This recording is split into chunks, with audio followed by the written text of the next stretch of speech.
의형생체공학 수업자료 6, 교재 17장의 내용입니다. 저는 인하대학교 이상민 교수입니다.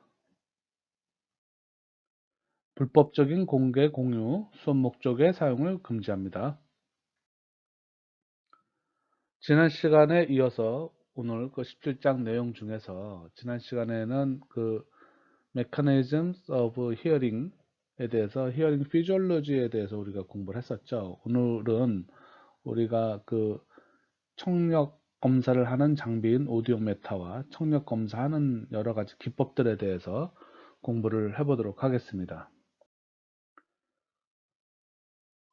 우리가 들을 수 있는 그 가청 주파수 대역의 소리, 사운드, 음향, 소리는 20에서 20kHz 정도에 해당이 되죠. 해당이 되는데 그것을 공학적인 용어로는 프리퀀시라고 하고 우리가 그 청각 음향 쪽에서는 그거를 피치라고 하죠. 피치. 피치는 그 음의 높낮이입니다. 근데 이제 왜 프리퀀시라는 용어를 안 쓰고 피치라는 거를 쓰냐면 우리가 느끼는 그 음의 높이가 공학적으로 프리퀀시 몇 헤르츠 몇 헤르츠에서 계측기로 측정하는 거랑은 동일하지가 않기 때문에 이렇게 서브젝티브한 텀을 쓰는 거죠. 이것은 우리가 이제 인간의 퍼셉션을 기준으로 용어를 도입을 한 거고 단위를 도입을 한 거죠. 그 다음에 이제 소리의 인텐시티만 해도 우리가 라우드니스라고 지난 시간에 공부한 거죠. 라우드니스라고 우리가 이야기를 합니다. 우리가 들을 수 있는 그 소리의 크기들은 threshold를 0dB라고 놓는 거죠. 0dB SPR, Sound Pressure Level, Sound Pressure Level. 그래서 절대적인 그 압으로 그것을 측정을 해보니 20 마이크로 파스칼이 되더라. 평균적으로 그렇죠. 청력이 더 좋은 사람은 그보다 더 낮은 소리를 물론 들을 수 있고 청력이 안 좋은 사람은 청력 손실이 있는 사람은 그보다 높은 소리를 들어야 되기 때문에 20 마이크로 파스칼이 모든 사람이 공통적으로 들을 수 있는 소리의 최소 레벨은 아니죠. 그렇지만 우리가 그 기준을 잡기 위해서 많은 사람들을 테스트한 결과 20 마이크로 파스칼이 0을 최소 들을 수 있는 threshold라고 우리가 결정을 해서 0dB SPL이라고 얘기를 합니다. 그래서 그것을 기준으로 우리가 normal speech를 봤을 때는 한 60dB 정도 되더라. 그리고 지하철에서의 그 시끄러운 소음은 한 90dB 정도 되고 비행기 옆에 그 소의 소리는 한 105dB 정도 되더라. 이렇게 이제 우리가 들을 수 있는 소리를 dB 스케일로 이렇게 나타내고 있습니다. 자, 오늘은 그 히어링 테스트 또는 오디터리 어세스먼트. 오디터리라는 거는 이제 청각이란 소리입니다. 청력 쪽. 이 히어링 테스트에는 큰 범주는 두 가지로 나누는데요. 하나는 서브젝티브 테스트, 또 다른 하나는 오브젝티브 테스트. 그래서 서브젝티브 테스트는 다른 말로 비헤비럴 테스트. 그래서 사람이 이렇게 반응을 해줘서 행동에 의한 어떤 반응이 있어야 되는 거고, 피지올로지컬 테스트는 사람이 의도적으로 의식적으로 반응을 하지 않더라도 우리의 청각의 어떤 생리학적인 현상에 의해서 저절로 이렇게 확인이 되는 테스트를 얘기를 합니다. 그래서 큰 범주로는 서브젝티브 테스트, 오브젝티브 테스트로 나눠지고 서브젝티브 테스트는 다른 말로 비헤비럴 테스트라고도 얘기하고 오브젝티브 테스트는 다른 말로 피지올로지컬 테스트라고 얘기도 합니다. 이 비헤비럴 테스트에는 퓨어톤 테스트, 스피치 테스트로 나눠지고요. 오브젝티브 테스트에서는 여러 가지가 있지만 대표적으로 어쿠스틱 이미턴스라는 것이 있고 ECOG라는 게 있고 OAE, AVR, ASSR이라는 좀 다소 복잡한 방법이 있습니다. 이 방법들에 대해서 차근차근 설명을 하도록 하겠습니다. 서브젝티브 테스트, 오브젝티브 테스트 얘기했던 것들이고요. 아까 앞에서 말씀드린 이코지나 OA나 ABR, ASSR의 풀네임은 이렇게 이제 되어 있는데요. 뒤에 자세히 설명을 하도록 하겠습니다. 청력 검사를 하기 전에 이제 교재 내용에 다시 들어가 보면 오디오 메타라는 게 있습니다. 오디오 메타라는 거는 청력을 검사하는 장비죠. 그래서 그 지금 몇 가지 이렇게 그림을 나타내 주고 있는데요. 이 구성은 이 캘리브레이션이 되어 있는 헤드셋과 오디오 메타의 요 본체, 오디오 메타의 본체에서는 소리를 발생시킨 소리가 얼마가 되는지를 기록을 가지고 있고, 그것이 이 2번 그림에서 보면 이제 예를 들어서 환자가 이렇게 헤드셋을 끼고 있다가 자신에게 소리가 들리는 소리가 입력이 되면 이제 팔에 이제 보통의 경우 버튼을 눌러서 내가 소리를 들었다라는 것을 표시해 주는 거죠. 그렇게 되면 이 표시해 준 것이 수동 또는 자동으로 이 기계로 입력이 돼서 어느 프리퀀시에 어떤 레벨의 소리를 들었다라는 것이 이제 기록이 되는 거죠. 이 발생기와 보통의 경우 이 발생기와 본체 발생기와 이 테스트하는 사람 간에는 이렇게 칸막이가 되어 있고 서로 다른 방에 위치를 합니다. 그래서 테스트하는 방과 기계가 있는 컨트롤룸이 별도로 분리가 되어 있고, 이것이 이제 방음 장치가 어느 정도 레벨의 방음 장치가 되어 있습니다. 이런 것을 우리가 오디오 부스라고 얘기를 합니다. 오디오 부스. 오디오 부스 내에서 청력 검사를 진행을 하고 그 오디오 메타가 오디오 부스 안에 들어가 있는 거죠. 그래서 지금 말씀드린 대로 그 오디오 메타는 히어링 로스를 그 검사하는 장비, 스페셜라이즈 된 검사 장비인데요. 이때 히어링 로스, 그 로스의 어떤 정도를 quantitative determination, 그러니까 이제 양적으로 그것을 판단한다, 양적으로 기록을 한다, 양적으로 검사를 할 수 있다라는 거죠. 어느 정도 그 어떤 주파수에서 어느 정도 히어링 로스가 있는지를 안다는 거죠. 그래서 이 오디오 메타는 뭐 간단하게 나누면 프리퀀시와 아웃풋 레벨에 대해서 어저스터블 하다, 조절해 가면서 이제 출력을 내보내서 그 피시험자가 그 소리를 듣게끔 한다는 거죠. 또 오디오 레인지에서 오디오 메타니까 오디오 레인지의 주파수 범위 내에서 주파수의 변화를 줄 수 있고 아웃풋의 변화를 줄 수 있다라는 거죠. 그 오디오 메타를 이용한 그 청력 검사는 퓨어톤 오디오 메타와 스피치 오디오 메타 두 가지로 나눕니다. 그러니까 서브젝티브 테스트에는 퓨어톤 퓨어톤 오디오 메타와 스피치 오디오 메타, 그러니까 퓨어톤 테스트와 스피치 테스트를 할 수 있다라는 얘기입니다.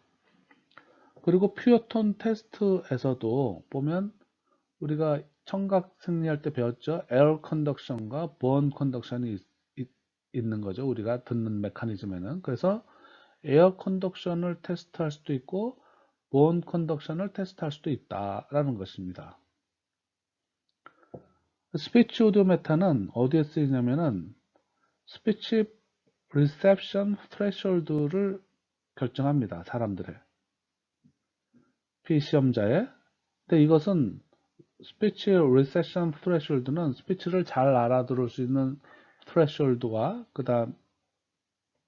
그런데 그것을 진단 목적에 의해서 그것을 이 스피치 오디오 메타를 검사를 하기도 하고요. 또 한 가지는 히어링 에이드를 어떤 난청인이 히어링 에이드를 착용을 했을 때 과연 그 소리를 그 의사소통이나 이런 것들을 히어링 에이드를 착용함으로써 원활하게 할 수가 있을 것인가.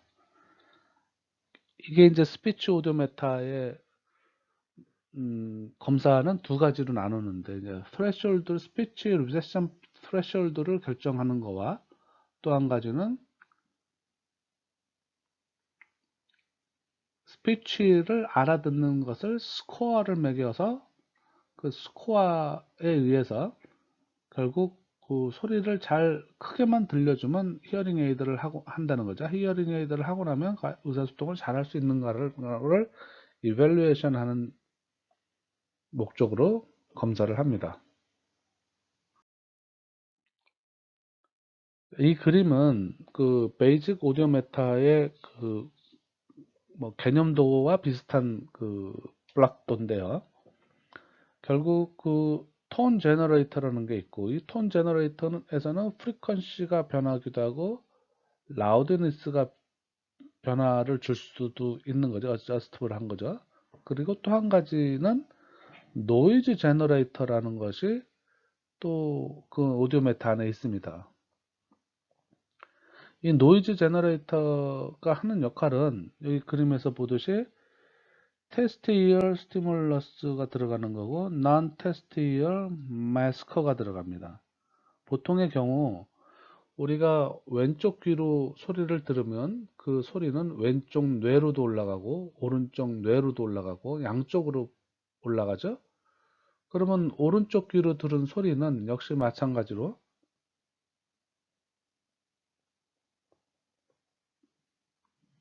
왼쪽 귀로 들은 소리는 자기 쪽 뇌로도 올라가고 반대쪽 뇌로도 올라가는데 오른쪽 뒤로 들은 소리 역시 마찬가지로 자기 쪽 뇌로도 올라가고 오른쪽 반대쪽 왼쪽 뇌가 됐죠. 반대쪽으로 올라갑니다. 그러면 어떤 사람이 소리를 이제 예를 들어서 오른쪽 귀에 그 외부에 스피커를 달아서 이렇게 오른쪽 귀로 소리를 입력을 시켜서 소리를 듣는지 못 듣는지를 확인을 하려고 할 때 이 피시험자가 이 오른쪽 귀는 되게 그 난청을 가지고 있는 귀고 이 왼쪽 귀는 노말 이어가 된다면 이 소리는 오른쪽 귀에 입력을 시키는 자극으로 사용을 하고 싶었으나 왼쪽 귀로 소리가 들어가겠죠. 그래서 이것을 방지하기 이런 현상이 있을 수 있고요. 또한 이 스피커를 쓰지 않고 헤드셋을 설사 쓴다 하더라도 이 소리가 오른쪽 귀를 자극하는 게 아니라 골전도나 이런 거를 통해서 마치 왼쪽 귀가 소리를 듣는 것처럼 느낄 수가 있다라는 거죠. 그런 거를 방지하기 위해서 이 마스커를 non 테스트 이어의 마스커라는 소리를 들려줍니다. 이 소리는 대개 보면 이제 노이즈 제너레이터로 그 목적이 이제 그 소리가 안 들리게끔 하는 목적이기 때문에 퓨어톤보다는 이제 어떤 대역폭이 있는 노이즈, 주로 이제 네로 밴드위스를 갖는 노이즈를 쓰는데요. 이런 노이즈를 발생시키는 노이즈 제너레이터라는 게 존재합니다. 그래서 이런 그 노이즈 제너레이터가 존재하는 거고요. 또 이제 테스트 음으로 사용되는 퓨어톤 제너레이터가 이제 구성이 되어 있죠. 이렇게 기본적으로 제너레이터가 두 가지의 제너레이터로 구성이 되어 있습니다. 매스킹이라고 지금 되어 있는 거는 매스킹이라는 거는 어떤 한 소리가 다른 소리를 못 듣게 하는 거죠. 그걸 이제 매스킹이라고 하는 거죠. 매스킹은 모노럴이라는 거는 한쪽 귀만 또는 어시메트릭 바이러널 히어링 로스라는 거는 이제 뭐 왼쪽 귀는 10dB 로스가 있고 오른쪽 귀는 뭐 70dB 히어링 로스 이게 어시메트릭입니다. 어시메트릭 양쪽 귀에 히어링 로스가 있거나 한쪽만 히어링 로스가 있을 때 아까 말씀드린 대로 그 안 좋은 귀 쪽으로 그 히어링 로스가 얼마나 되는지를 정확하게 측정하기 위해서 반대쪽에 좋은 쪽 귀에 매스킹을 하는 그 노이즈를 입력을 시켜줘야 된다라는 소리입니다.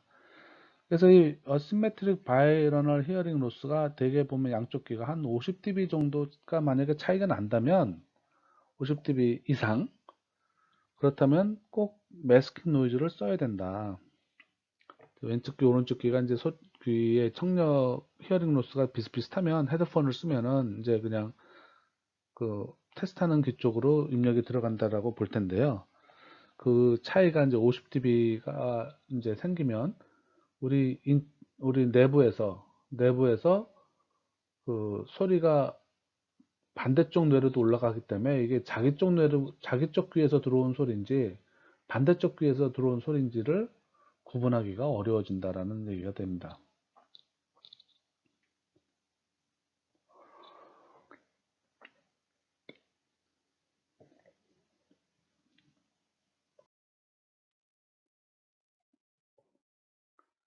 퓨어톤 오디오메타는 이제 퓨어톤 오디오메트리 측정하는 걸 메트리는 루틴 테스트 병원에 가면 이제 일반적으로 다 하는 테스트라는 거죠. 그래서 히어링 로스를 결정하는데 이제 뭐 가장 널리 사용되는 방법이고요.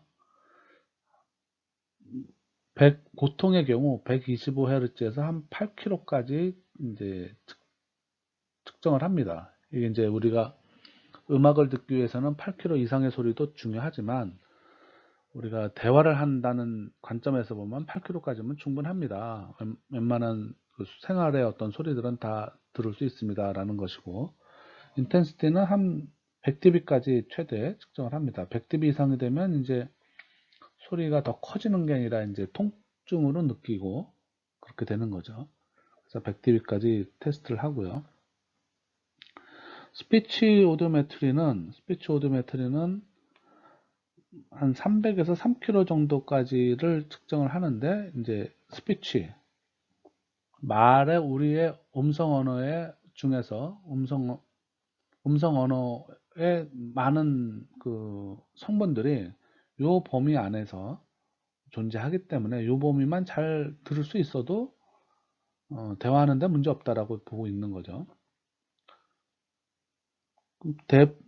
어떤 환자들은 하이 프리퀀시가 이제 impaired 말하자면 이제 그 손상이 있는 거죠. 손상이 있는데 이러한 사람들은 되게 그 이제 직업에 의해서 소음성 난청이나 이런 거에 의해서 이 하이 프리퀀시 쪽에 손실이 있다 하는 것이 대개 보면 한 4kg에서 6kg 정도의 손실이 가장 많이 이제 그런 현상을 보인다라는 것이죠. 다시 말하면 소음성 난청이 조금 있다 하더라도 그 대화하는 데는 큰 문제는 없을 수 있다라는 것을 우리가 이 두 개의 프리퀀시 대역을 보면서 유추할 수 있게 되죠. 퓨어톤 오디오 메타의 경우는 그래서 프리퀀시가 이렇게 이제 뭐 여러 가지 주파수를 검사를 할 수 있지만 대부분 경우 이렇게 더블링 되는 그 주파수를 검사를 합니다. 그리고 필요하면은 이 사이의 주파수도 또 검사를 하기는 물론 하죠. 그렇지만 이제 보통의 경우는 이제 더블링 되는 주파수 검사를 하고 퓨어톤 오디오메타 아까 100dB까지 검사한다고 그랬는데 이제 주파수마다 조금 다를 수 있고요. 본 컨덕션을 할 때는 좀 더 레벨이 좀 달라지고요. 본 컨덕션은 본 바이브레이터를 이제 착용을 하고서 검사를 하는 거죠.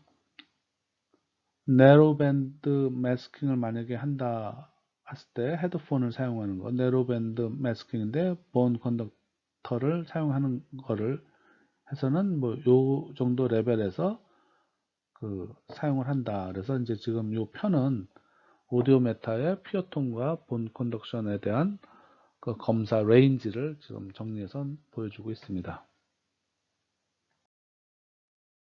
스피치 오디오 메타는 아까 말씀드린 대로 그 히어링 에이드를 하고 나서 얼마나 이분이 그 안청인이 소리를 잘 알아들을 수 있겠는가를 미리 이제 좀 예측을 하는 검사죠. 검사인데 이 CD를 이용해서 이제 주로 검사를 하기도 하고 어떤 경우에는 라이브 보이스를 이용해서 검사를 합니다. 검사자의 라이브 보이스라는 거죠.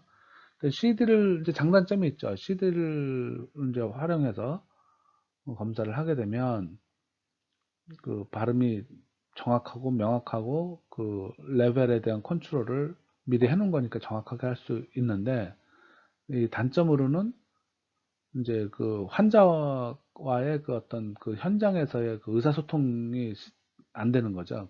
그런 거를 이제 원활하게 하기 위해서 라이브 보이스인데요. 이 스피치 오디오 메타는 간단히 말씀드리면은 그 아까 이제 오디오 부스가 방이 두 개로 보통의 경우 이 컨트롤룸과 테스트룸에 이제 어떤 사람이 들어가서 이제 보통은 이제 앉아 있죠. 앉아 있으면 헤드폰을 이렇게 끼고 있고요.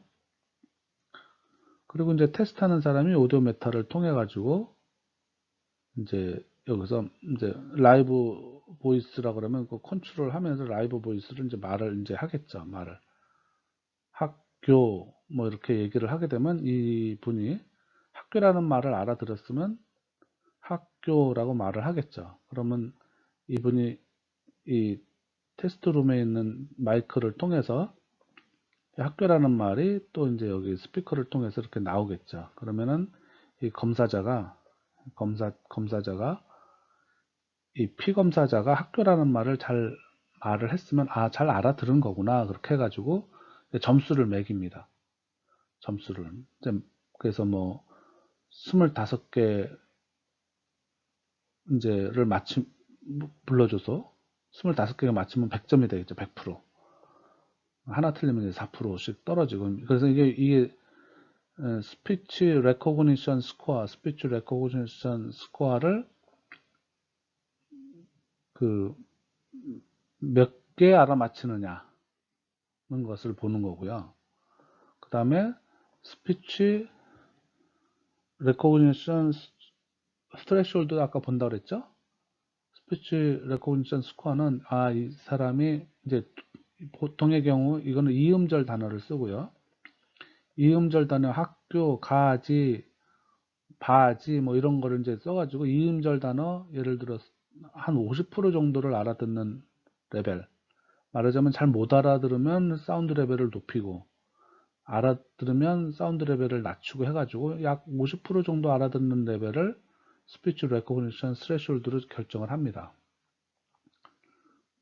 이런 검사가 이제 하나 있는 거고요. 아까 먼저 말씀드린 스피치 레코그니션 스코어를 매기는 검사가 이제 두 번째 검사를 하는 거죠. 이때는 이름절 단어를 사용을 합니다. 이름절. 뭐 의미가 없는 이름절, 유추가 안 되는 들은 대로 그냥 그래서 이 음절 세트가 50음도라고 50개 정도를 갖추고 있는데 여러 세트가 이제 언어학자들이 우리나라 말에서 그 골고루 자음과 모음이 포함이 되어 있고 그 다음에 많이 쓰는 단어들이 전부 다 들어가 있는 그런 이름절짜리 50개의 단어 세트를 가지고 이제 이 스코어를 매기는 검사를 합니다. 두 가지 검사를 해가지고 이분이 스피치 레코그니션 스트레시홀드는 얼마나 되고 스피치 레코그니션 스코어는 얼마나 되는가를 평가를 하는 것이 스피치 오디오메트가 되겠습니다. 오디오 메타도 이제 캘리브레이션, 모든 계측기와 마찬가지로 캘리브레이션을 해야 되죠. 캘리브레이션을 하는 이유는 우리가 레벨에 대한 검사나 이런 걸 하기 때문에 이 측정한 값이 진짜로 절대적으로 그 값이 맞느냐를 보기 위해서 캘리브레이션을 이제 하겠죠. 근데 여기 캘리브레이션은 하는데 캘리브레이션에는 그 헤드셋 그런 것들도 다 포함이 되는데 우리가 측정하려고 하는 상대가 멀티미터나 이런 것처럼 저항, 캐패시터 이런 게 아니고 사람의 귀잖아요. 그죠? 사람의 귀. 근데 사람의 귀는 사람마다 다르니까 사람을 앉혀놓고 직접 할 수가 없으니까 우리가 artificial ear를 만듭니다. 또는 이거를 커플러라고 하는데요. 이제 예를 들어서 우리 귀의 웨이도의 면적이 이제 2cc, 2cc 커플러라는 얘기를 쓰는데 2cc의 커플러를 이렇게 만듭니다. 만들어 놓은 게 있죠. 그럼 이걸 대상으로 이제 이 안에 소리를 집어넣고 한쪽에서 측정하고 등등 하면서 오디오 메타를 캘리브레이션을 하는 거죠. 지금까지 말씀드린 것이 이제 서브젝티브 테스트에서 퓨어톤 오디오메트리, 스피치 오디오메트리에 대한 설명을 드린 거고요. 앞으로 이제 오브젝티브 테스트에 대해서 이제 설명을 드리겠습니다. 오브젝티브 테스트는 이제 이쪽 서브젝티브 테스트와 다르게 사람이 적극적으로 의사 표현을 하지 않아도 생리학적으로 우리 몸에서 소리를 듣고 반응이 일어나는 것들이 있기 때문에 이런 걸로써 청력 검사를 할 수 있다는 거죠. 그 위난청 검사라는 게 있습니다. 위난청 검사. 난청이 아닌데 가짜로 난청인 것처럼 행동을 할 때 당신이 진짜 난청이냐 아니냐를 검사하는 거죠. 이때 오브젝티브 테스트의 여러 기법들이 사용이 가능한 거죠. 어쿠스틱 이미턴스 테스트라는 거는 어쿠스틱 이미턴스 테스트는 어떤 검사냐 하는 것을 보면 우리가 이제 청각생리를 조금 이쪽 오브젝티브 테스트에서는 우리가 지난 시간에 배웠던 청각생리를 조금 기억을 할 필요가 있습니다.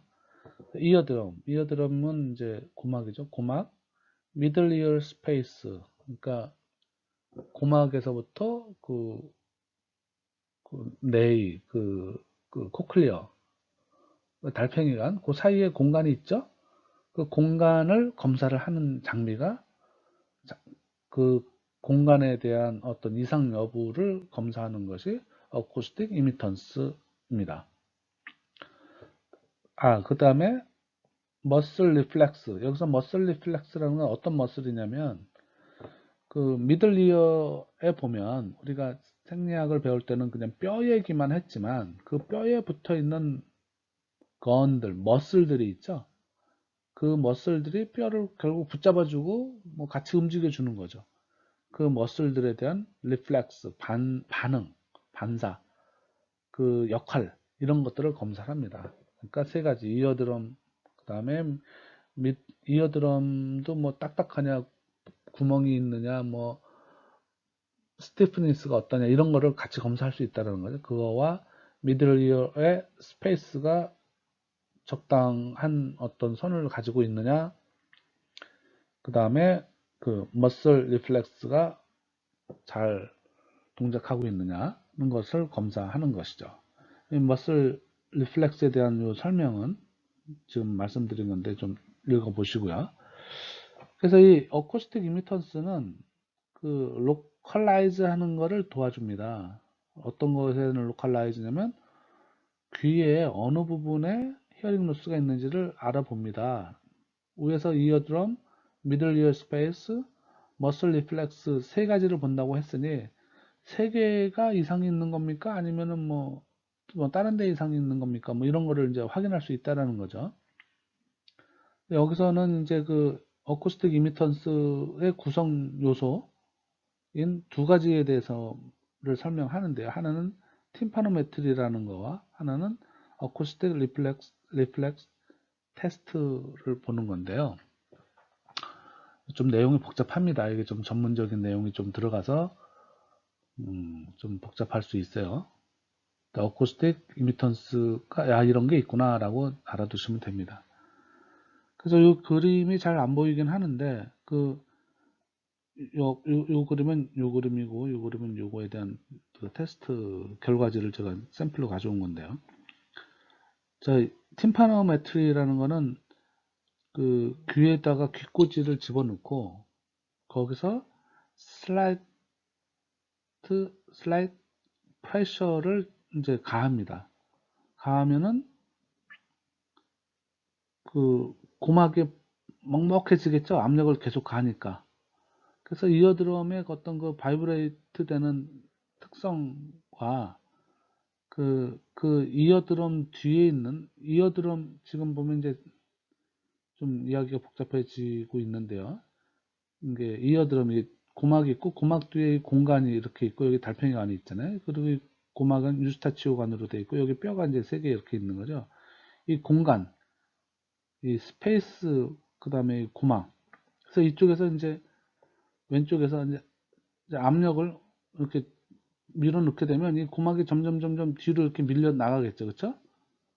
그리고 만약에 이쪽에서 공기를 빼면 음압을 걸어주면 이 고막이 이렇게 이쪽으로 딸려오겠죠. 그쵸? 그래서 이렇게 딸려오고 밀려가는 것이 잘 되느냐. 이게 이제 0, 0 파스칼 압력이라고 하면 음압을 걸어줬을 때와 양, 양압을 걸어줬을 때 그 밀리고 들어오고라는 이 공간적인 공간, 이 여기를 이제 막아놨을 때 이 공간의 볼륨이죠. 볼륨이 잘 땡겨오고 밀리고 하는 그런 거를 유지를 하느냐는 거죠. 만약에 이제 고막에 구멍이 있다든지 그러면 그렇게 잘 안 되겠죠. 그죠? 그래서 이런 팀파노메트리가 그걸 보는 것이고요. 어쿠스틱 리플렉스라는 거는 마찬가지로 이제 톤을 들려주는 건데, 이런 톤들이 이제 조금 크긴 하지만 언컴포터블 하진 않다. 그래서 데미지를 주진 않는데, 리플렉스라는 것은 이 라우드 소리를 계속 들려주면 이 안에 있는 뼈가 아까 이게 미들 이어 이 세 개가 있는데 여기에는 그 건들, 머슬들 이런 것들이 연결이 되어 있고 이 머슬들을 브레인 레벨에서 이거를 컨트롤 합니다. 그래서 큰 소리가 들어왔을 때는 이 머슬들이 잘 움직이지 않도록 이렇게 고정을 시키죠. 왜 그러냐면은 큰 소리가 들어와서 이 내일을 망가뜨리고 그 이후를 망가뜨릴 가능성이 있기 때문에 보호를 할 수가 있는 거죠. 그래서 이 중간에 이 미들리어의 어떤 액티비티를 야, 너 움직이지 말고 소리 전달하지 마 라고 브레인 스템 레벨에서 그 명령이 내려옵니다. 그 명령이 잘 되고 있는지를 확인하는 것이죠. 그래서 이 머슬 리플렉스는 이 뒤에 보면 이어드럼, 오디터리 너브, 오디터리 브레인스템 패스웨이나 페이셜 러브 여기에 관련이 된다라고 지금 얘기를 하는 거죠. 그런 것들이 정상적으로 종합적으로 잘 동작하느냐 이런 거를 보는 게 어쿠스틱 리플렉스 테스트가 되겠습니다. 좀 복잡한 내용인데 어찌됐건 간에 우리가 뇌까지 가기 전까지 코클리어 가기 전까지 고막과 중이와 중이에 딸려 있는 그 머슬들에 대한 기능을 보는 것이 어쿠스틱 이미턴스 테스트다라고 알아두시면 될 것 같습니다. 그다음에 이제 일렉트로 코클레오그래피라고 해서 이코지라고 얘기를 하는데요. 이코지는 이제 지금 어쿠스틱 이미턴스를 통해서 뇌까지 도달되는 것까지의 기능을 이제 확인을 한 거죠. 그 이후에 이 이코지라는 것은 examine of the function of the inner ear입니다.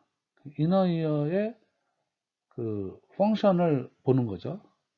그래서 이 오브젝티브 테스트 중에 하나인데 이코지는 그 이너 이어에 어떤 일이 있냐 그러면 이너 이어가 보면 우리가 그 달팽이관 우리 배웠죠. 청각성리할 때 그 안에 헤어셀들이 있고 림프액들이 충만되어 있고 막 그러죠. 그래서 소리가 들어오면 뭔가 반응을 해서 복잡한 동작을 하는데 그런 동작을 뭐 자세하게는 아니지만 그런 동작을 그래도 하느냐 안 하느냐를 대충 보는 게 이코지라고 생각하면 됩니다. 그래서 만약에 그 이 이너 이어에 여러분들 미네아르 디지즈라고 그 림프액의 양이 많아져서 그 코클리어 내에 있는 압이 막 올라갑니다. 올라가면 이제 소리도 잘 안 들리고 어지럼증도 생기고 할 수 있는 것이 미네아르 디지즈인데요. 이런 것들이 있는지 없는지를 확인할 수가 있습니다. 그래서 이코지 테스트는 일렉트리컬 포텐셜을 결국 측정하는 건데 이게 어디서 발생이 되는 거냐면 이너이어 코클리어 안에서 발생되는 일렉트리컬 포텐셜을 측정하는 겁니다. 그래서 이게 잘 나오면은 아 이너이어의 동작이 어느 정도는 좀 하는구나. 자세한 건 모르지만 그리고 안 나오면은 안 하는구나. 이제 이런 걸 판단하는 거죠.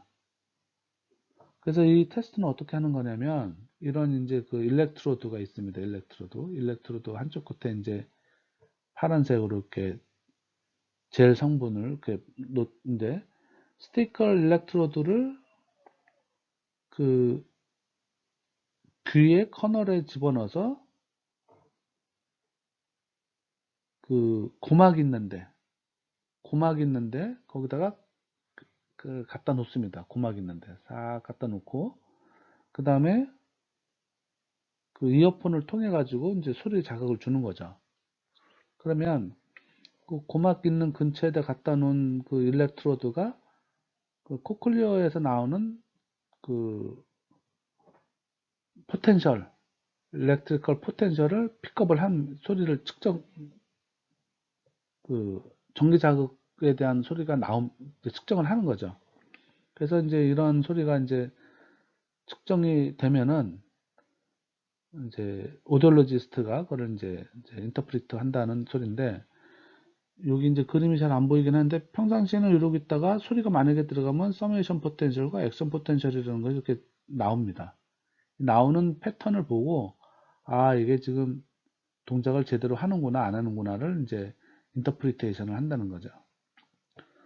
결국은 중요한 거가 여기서 그 이너이어에서 발생이 되는 정기적인 포텐셜을 측정하는 것이 일렉트로코클리오그래피다라는 것이고요.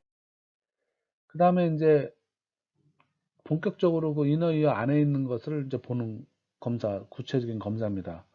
그 중에 하나가 오토 어쿠스틱 에미션인데요. 오토는 이제 귀라는 소리고, 어쿠스틱 음향 방사. 그래서 이음향 방사라고 우리나라 말로 번역이 됩니다. 우리 귀에서는 그 소리가 나오는데, 주로 그 소리는 아우터 헤어셀의 동작에 의해서 나옵니다. 우리 아우터 헤어셀은 모터 프로세서를 주된 프로세서죠. 움직이는 거. 그죠? 그 움직임에 의해서 소리가 바깥으로 나온다는 거죠. 그래서 그 소리가 엄청 작겠죠, 소리가. 그죠? 오토 어쿠스틱 에미션은 로레벨 사운드인데 어디서부터 나오냐면 코클리어에서 나옵니다. 근데 이 소리는 spontaneously, 그러니까 스스로 그냥 알아서 나오기도 하고, 자발적으로, 또는 evoked by auditory stimulus, 소리 자극을 바깥에서 받았을 때 유발이 돼서 나오기도 합니다. 그 소스는 아우터 헤어셀이라고 밝혀져 있습니다. 아우터 헤어셀이 이렇게 움직이는데, 그것이 자발적으로 움직이면서 소리가 날 수도 있고, 바깥에서 소리가 입력이 됐을 때 그것에 유발돼서 소리가 나올 수도 있다는 거죠. 근데 이 스폰테니어스에서 나오는 소리는 작고, 이복트 돼서 나오는 소리는 큽니다. 그러니까 검사할 때는 주로 이복트 시켜서 검사를 하게 되죠. 그래서 그 OA에 대한 그 검사는 세 가지가 있는데요. 스폰테니어스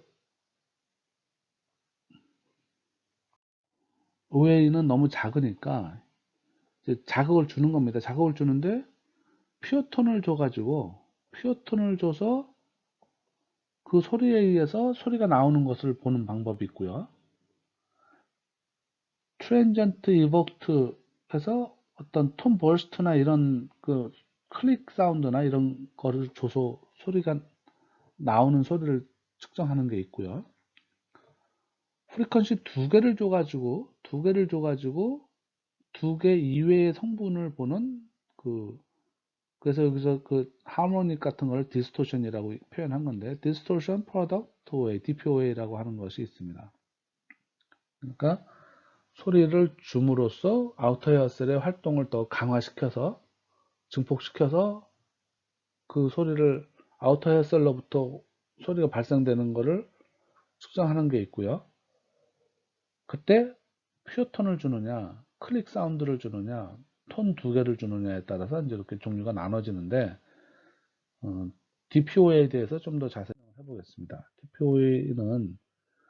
디스토션 프로덕트라는 게 앞서 말씀드렸는데 하모닉 같은 걸 얘기하는데 여기 보면 이제 톤 F1과 F2를 톤 두 개를 줍니다. 주면은 웨이도를 지나서 미들 이어를 지나서 코클리어에 가서 코클리어 아우터 헤어셀의 움직임에 의해서 이제 파란색으로 이렇게 소리가 나오는 거를 측정을 하는 거죠. 측정을 하는데 보면 여러 가지 하모닉이 발생이 될 텐데 그 중에서 가장 큰 하모닉이 이 F1 빼기 F2 이때 F1의 주파수는 F2보다 작아야지 되겠죠? 그래서 여기서 보면 이게 F1의 주파수고요. 이것은 제가 직접 실험한 데이터입니다. F2인데 그 차이가 지금 여기 하나 나오죠. 78.69. 요런 신호 말고도 다른 신호도 또 있을 수 있죠. 그렇지만 다른 신호는 하모닉이 세컨 솔드 하모닉이 갈수록 점점 앰플리튜드가 작으니까 가장 큰 하모닉을 그나마 찾는다는 거죠. 그게 EF1-F2가 되겠죠. 요 신호가 나오면 요 신호가 계측이 되면 아우터 헤어셀이 동작을 잘 하고 있구나. 그러니까 코클리어 안에 있는 헤어셀들의 동작이 좀 되는구나 라는 것을 보는 게 OA가 되겠습니다. 자, 그러면 아까 지금 정리를 해본 어쿠스틱 이미턴스는 내일까지 코클리어 가기 전까지의 부위별 확인을 하는 거고요. 이코지는 코클리어 내부에서의 림프액이나 여러 가지 그런 동작들, 매크로한 동작들을 보기 위한 것이고요. OA는 코클리어 내부에 특히나 헤어셀에 대한 것을 보기 때문에 구체적으로 이게 프리퀀시별로 동작을 잘 하는구나 라는 것을 이제 확인할 수 있는 검사법이 되겠죠. 자, 지금 이제 세 가지를 이렇게 공부를 했습니다. 지금 이제 어려운 산이 하나 남았는데요. ABR이라는 겁니다. ABR은 오디터리 브레인스템 레스폰스의 약자인데요. 여기서 오디터리 이복트 포텐셜이라는 거를 개념을 좀 알아야 됩니다. 그 제목에서 보듯이 청각 자극을 해서 유발되는 전이라는 것이죠. OAE는 역시 이복트 OA라고 아까 얘기했으니까 이복트 시킨 OA를 하는 건데 지금 이 ABR은 Auditory Brainstem Response인데 이것은 Electrical Activity를 보는 겁니다. 그래서 Electrical Activity를 보는 거라서 이것은 그 센서가 일렉트로드가 되겠죠. 아까 OA는 센서가 압력 센서죠. 압력이 변하느냐 안 하느냐 나와가지고 뭐 마이크라고 볼 수도 있지만 소리가 픽업되는 거가 센서인데 이 ABR 같은 경우는 일렉트리컬 액티비티를 보는 거기 때문에 일렉트로드가 센서가 되겠습니다. 그러면 이제 머리 두피에 일렉트로드를 이렇게 붙입니다. 붙이고 청각 자극을 주고 그러면 소리를 들었을 때 이 두피에서 그 EEG 측정하는 거와 동일한 방법입니다. 동일한 방법으로 측정을 하게 되면 요 EEG를 조사를 하면 분석을 하면 소리가 들었는지 안 들었는지가 이제 알 수 있다라는 얘기죠. 그런데 이 분석 방법이 일반 EEG 분석하는 방법하고는 다릅니다. 측정하는 것까지는 비슷하지만 분석 방법이 좀 다르죠. 어찌됐건 간에 소리 자극을 주고 그 두피에서 일렉트리컬 포텐셜을 측정하는 것이 이제 어디터리 이복트 포텐셜이라고 얘기를 하는 건데요. 그 방법을 지금 설명을 한 거죠. 그런데 이 이복트 포텐셜이라는 거는 지금 이걸 설명한 거죠. 근데 사실은 이제 시각 자극을 주면 비주얼 이복트 포텐셜이 있을 수 있고요.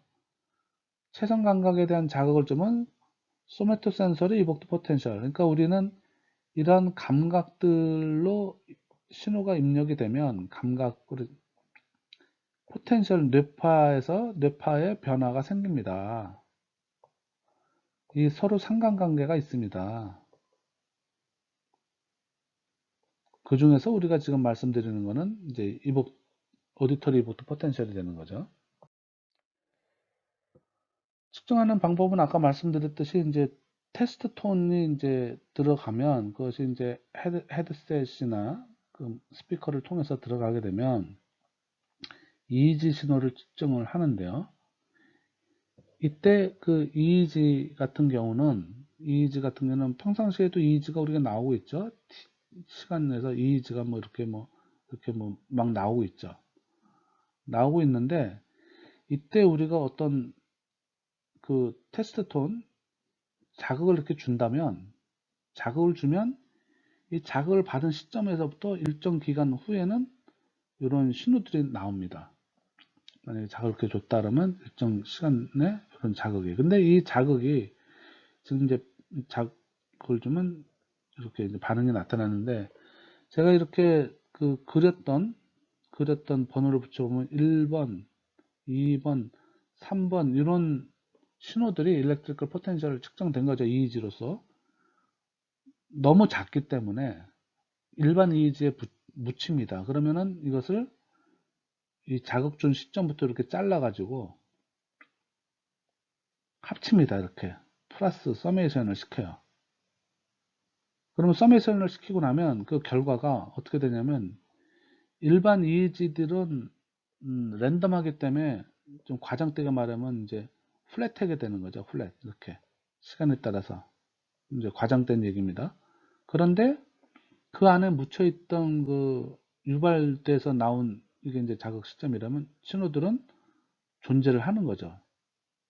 예, 이 이복트된 포텐셜은 항상 그 같은 크기, 같은 레벨로 존재를 하기 때문에 살아남는 거죠. 그래서 이제 이게 보이게 되는 거죠. 그럼 이게 보이면은 소리를 잘 듣고 있었구나라는 걸 알게 되는 겁니다.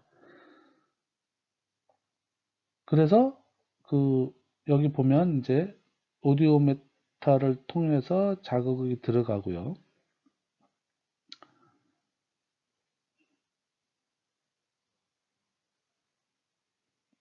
자극이 들어가고 자극이 들어가는 내용이 이제 이거가 되겠죠. 어떤 뭐가 되느냐, 스피치가 되느냐, 무슨 소리가 되느냐는 거고요. 이의지를 이제 측정을 하는데 여기서 여기가 중요한 역할을 하는 거네요. 이렇게 자극을 집어넣는 시점과 측정하는 시점을 서로 동기가 지금 이렇게 A, B, C라고 하면은 요 A 기간 동안, B 기간 동안, C 기간 동안 그 잘라서 그 B, C 이렇게 잘 합쳐야 된다고 그랬잖아요. 그죠? 그걸 에버리징이라고 합니다. 시그널 에버리징. 시그널 에버리징을 통해 가지고 요 지금 파랗게 되어 있는 요 성분이 있는지 없는지 지금 보라색으로 다시 칠하고 있는 이 부분이 있는지 없는지를 확인하는 거죠. 시그널 에버리징을 통해 가지고 일반 뇌파는 없애고 이복된 포텐셜만 추출을 해내는 거죠. 그것이 이제 이렇게 하는 것이 분석 방법이 다른 것이 이제 이복트 포텐셜 분석 방법입니다.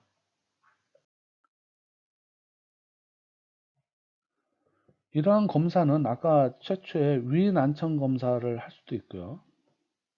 또는 그 서브젝티브 테스트에서는 소리가 들리면 들립니다라고 얘기를 해야 되는데 그렇게 언어 표현을 의사 표현을 못하는 인판트, 그 다음에 uncooperative adult, 예를 들어서 위난청 또는 동물 시험 같은 거를 할 때 이러한 것들이 쓰이게 됩니다. ABR에 대한 얘기인데 ABR보다도 더 큰 이제 Evoked Response Audiometer에 대해서 얘기하는 거죠. 그 중에 이제 하나가 이제 ABR이고 지금은 이제 Evoked Response Audiometer를 얘기하는 거죠. 그 필요성이 이렇게 있다는 거죠. 그 중에 이제 ABR에 대한 얘기를 이제 구체적으로 하면 이제 다 똑같은데 그 파형을 아까 이제 파란색으로 표현됐던 이 일반 뇌파가 이제 이렇게 있다면 그 안에 이제 아까 그 이복트된 포텐셜이 이렇게 조그맣게 있다 그랬죠? 요거를 이제 여기를 확대를 해보면은 요 그림처럼 된다는 거죠. 그래서 이게 밑에가 레이턴시라고 하는 거는 어떤 레이턴시냐면 자극을 준 후에 시간을 레이턴시라고 표현한 겁니다. 그러니까 여기서 0초라고 하면 이게 자극 준 시점이라고 생각하면 되죠. 그래서 0초 이후에 이제 인간의 경우는 뭐 10ms 이전, 주로 이제 5ms까지인데, 에 보면 요런 지금처럼 요런 파형이 있죠, 이렇게. 이게 에버리징을 통해 가지고 잘 보니까 요런 파형이 나오더라. 이런 파형이. 이런 파형이 나오고 또 뒤에도 이런 파형이 나오고 그 더 뒤에도 또 이런 파형이 나오는데 무수히 많은 반복을 뭐 몇백 번 또는 뭐 1000번 이상 했더니만 이런 파형이 음, 구해지는데 이 파형의 의미들이 다 있다. 그래서 지금 보면 우리가 공부하는 게 지금 ABR이잖아요. 오리터리 브레인스템 레스폰스. 그러니까 브레인스템에서 레스폰스가 있습니다라는 얘기죠. 그렇죠? 청각, 브레인스템, 레스폰스니까. 이 브레인스템에 이상이 있느냐 없느냐를 볼 때는 10ms, first 10ms 이전에 있는 이런 파형, 여기 옆에 보면 웨이브 1, 2, 3, 4, 5, 6, 7이라고 이름 붙였습니다. 이게 나오는지가 확인이 되면 이 사람은 브레인스템이 이상이 없습니다라는 얘기입니다. 그럼 이 브레인스템에서 그 1, 2, 3, 4, 5파라는 거는 이거는 1파가 나오면 이 코클리어 너브에서 이게 나오는 그 위치가 오리진이라는 게 웨이브 2가 나오는 거는 코클리어인데 이제 프락시멀 그러니까 좀 뇌 쪽으로 가까운 코클리어 널브죠. 널브가 두 개 이제 있으니까 양쪽이 있겠죠. 그리고 웨이브 3가 나오면 코클리어의 핵, 뉴클레스가 제대로 동작하는 겁니다. 그래서 만약에 동작을 안 하면 이러한 웨이브 피크, 여기서 말하는 건 이제 피크죠. 피크가 나오질 않습니다라는 얘기입니다. 그리고 웨이브 4가 있다라는 거는 슈퍼리얼 올리버리 컴플렉스, 우리 그 생략할 때 어려운 용어지만 거기 있었지 않아? 요 기관이 정상적으로 동작을 한다는 겁니다. 웨이브 5가 나오면 lateral laminicurs가 동작을 제대로 한다는 겁니다. 이런 거를 생략적으로 알 수 있다는 거죠. 결국은 뭐냐면 이 ABR은 코클리어 이후에 달팽이 간 이후에 브레인스템이 동작을 하느냐 안 하느냐를 확인해 볼 수 있는 게 ABR입니다. 좀 용어가 어렵고 말이 어렵지만 간단히 말하면 그 청각 패스 중에서 브레인스템이 제대로 동작하느냐 안 하느냐를 볼 수 있는 게 ABR이다라는 것이죠. ABR의 그 자극을 주는데 클릭 ABR을 많이 씁니다. 여기 때도 퓨어톤으로 이렇게 줄 수도 있고 퓨어톤으로 이렇게 줄 수도 있지만 퓨어톤으로 주게 되면 여기에 이제 코클리어에 이게 베질라 멤브레인인데요.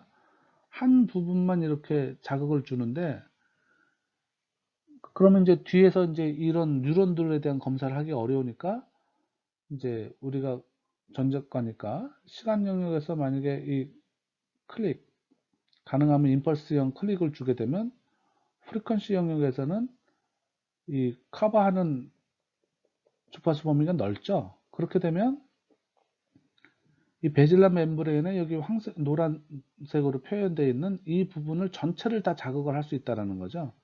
그러니까 많은 부분을 자극할 수가 있으니까 신호가 더 활발하게 많이 나올 것이다 라는 거죠.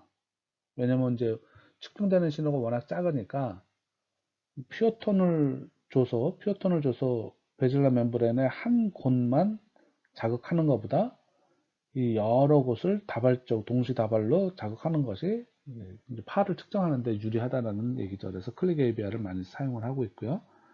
지금 보면 여기 여러분들 나중에 확대해서 보세요. 1, 2, 3, 4, 5 뭐 이렇게 돼 있죠? 그런 것들이 여기 코클리어 너브 쪽, 그 다음에 코클리어 뉴클레스 쪽, 그 다음에 슈퍼레 올리브리 코클레 쪽, 레터럴 레미니커스 쪽, 뭐 이런 것들이 이제 매칭이 됩니다. 요 지금 그림에서 매칭 시킨 거는 그 앞에 전장에 있는 표와 마찬가지로 이제 그렇다는 거죠. 그래서 그 여기서 얘기하고 싶은 건 소리가 이렇게 들어와서 이 패스를 통해서 이렇게 뇌로 전달이 된다.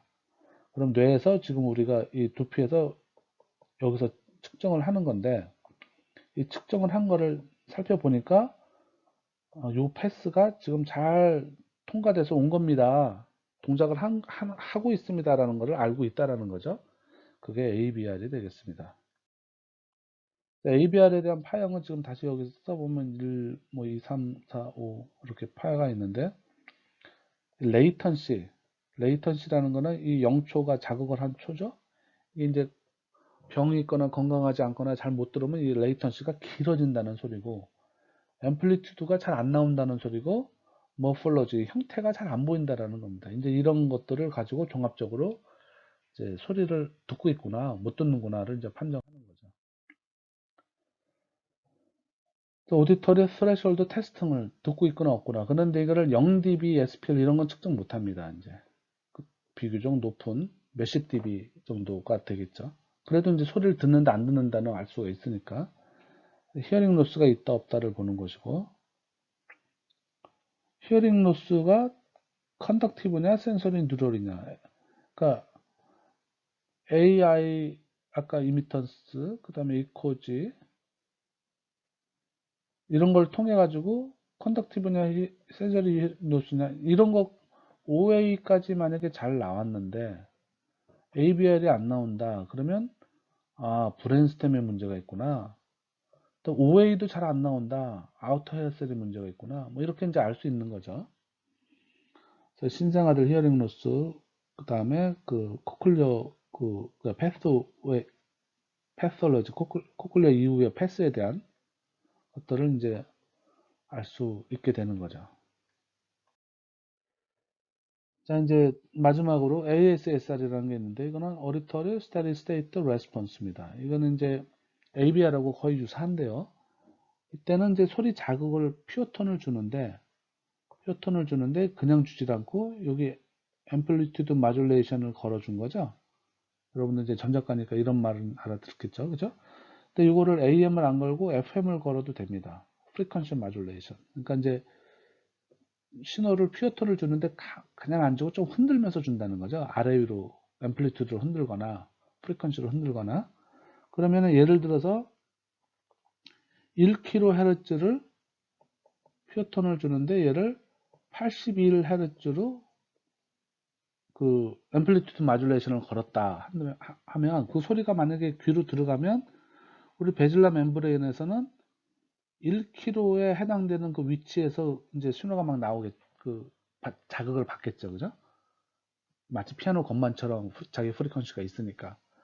그런데 그것을 뇌파를 측정을 해보면 뇌파에서는 이 평상시 EEG와 그 81Hz의 소리가 특히나 강조가 된 뇌파가 프리퀀시로 변화시키면 측정이 된다는 거죠. 그러면 이 81Hz가 뇌파에서 측정이 되면 흔들리는 거에 동조에 맞춰서 81Hz가 생긴다는 거죠. 그러면 아 1km를 잘 듣고 있구나 이 위치가 이상이 없구나를 알 수가 있습니다. 그리고 이 ASR의 기능은 이런 패스가 잘 여기까지 전달이 되는구나와 더불어서 대뇌에서의 활동을 확인해 볼 수 있는 상황입니다.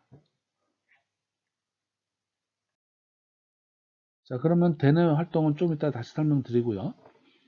그런데 그러면 만약에 이것도 프리퀀시를 이제 여러 개를 줍니다. 500Hz, 1kHz, 2kHz, 4kHz 한꺼번에 주는 거죠. 한꺼번에 주는데 앰플리튜드 마듈레이션을 이제 여기서는 거의 비슷하게 줬네요. 프리퀀시 마듈레이션을 서로 좀 다르게 준 건 그렇죠? 그림을 봤을 때. 그러면 이 사운드가 이제 이렇게 진행이 될 텐데요. 이렇게 진행이 된다는 건 이게 가로축이 주파수축이죠. 그럼 코클리어 내에서는 500Hz가 위치하는 그 베질라 멤브레인 1km 2kg, 4kg에 해당이 되는 베질러 멤브레인이 이제 강력한 자극을 받겠죠. 이렇게. 그죠? 그러면 뇌파를 측정을 해보면 브레인에서는 일반 EEG가 이렇게 측정이 되면서 이 프리퀀시 쪽이죠. 우리가 마듈레이션 걸었던 프리퀀시에 해당되는 성분이 이렇게 측정이 된다는 거죠. 그래서 이 성분이 보이면 500, 500, 1000, 2000, 4000에 있는 베질러 멤브레인에서 소리를 잘 자극을 받아서 그 자극받은 소리가 대뇌까지 잘 전달이 됐구나라는 걸 알 수가 있습니다.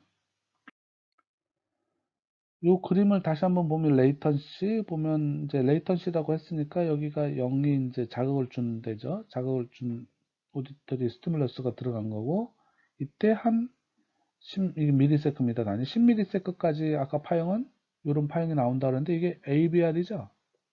ABR입니다. 그런데 우리 뇌파가 이 10ms에 끝나질 않고 그 이후로도 계속 반응이 일어납니다.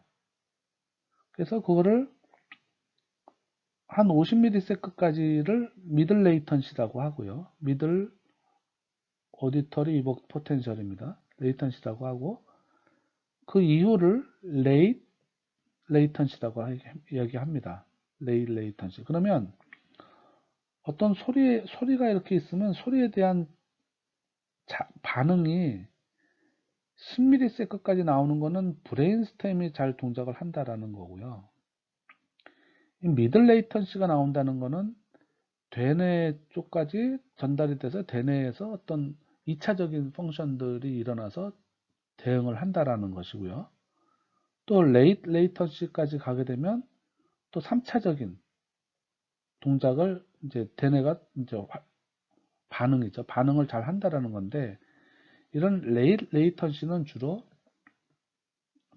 언어에 대한 어떤 반응, 일반 소리가 아니라 무슨 의미가 있는 언어에 대한 소리가 자극으로 주어졌을 때 활발하게 레이턴시에 대한 이런 그 파형들이 잘 나타나는 걸로 이제 밝혀져 있는 상황이고, 이 미들 레이턴시는 소리가 들어와서 어떤 2차적인 반응이 일어난다라는 것을 확인할 수가 있습니다. 이런 미들 레이턴시의 기능을 주로 확인할 수 있는 거가 ASSR이라고 알려져 있습니다. 근데 그 이 ASSR 이후에 검사하는 것들은 이제 단순한 소리가 아니라 의미를 갖는 소리에 대한 거라서 이제 청각이라기보다는 스피치 퍼셉션의 영역에서의 검사를 이제 더 들어가서 할 수가 있게 되는 거죠. 자, 그래서 오늘은 그 청각 검사 뒷부분 좀 어려웠죠? 청각 검사에 대한 얘기를 공부해 봤습니다. 여러분들 수고 많으셨습니다.